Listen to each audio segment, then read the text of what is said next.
Unapotaka kununua ardhi, uje ofisi za ardhi wakuthibitishie hali ya hilo eneo. Ni waasi tena wananchi, unapotaka kununua ardhi ni mali. Unapotaka kununua, hakikisha kwamba haina mgogoro.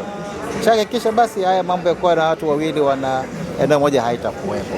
Lakini katika mifumo yetu sasa hivi tumeboresha sana mifumo yetu ya kidijitali. Tunatumia e-ardhi na hapa Dar es Salaam tunatumia ILMIS. Haiwezi eneo moja likamilikishwa kwa watu wawili.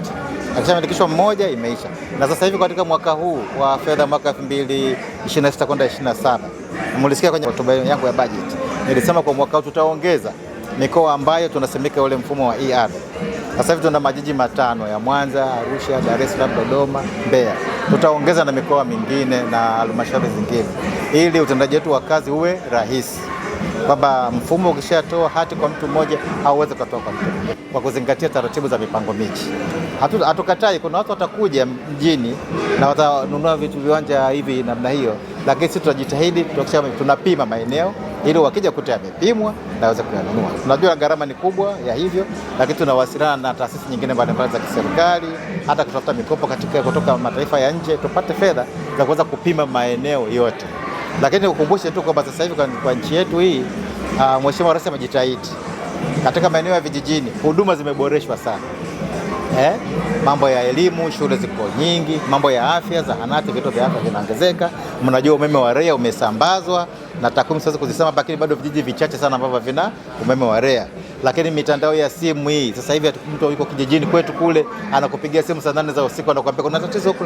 Kwa hiyo hizo ni vitu ambavyo vitapunguza ile hamu ya watu kuja mijini, kwa sababu huduma pia zinaboreka kule vijijini.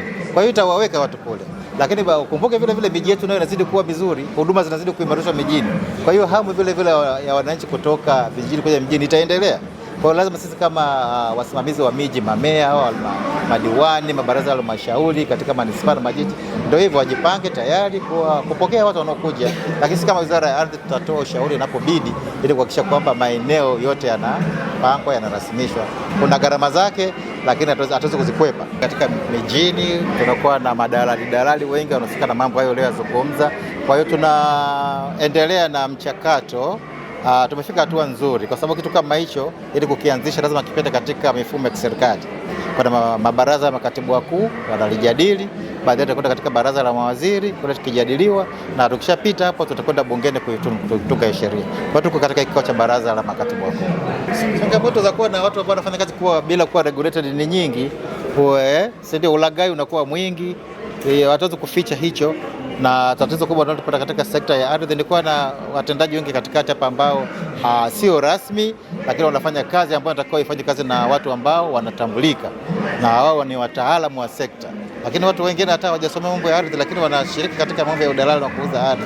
Sasa tutakapokuwa na regulatory authority ya real estate, tutakuwa na wataalamu ambao wameandikishwa na wanatambulika na watapata vitambulisho.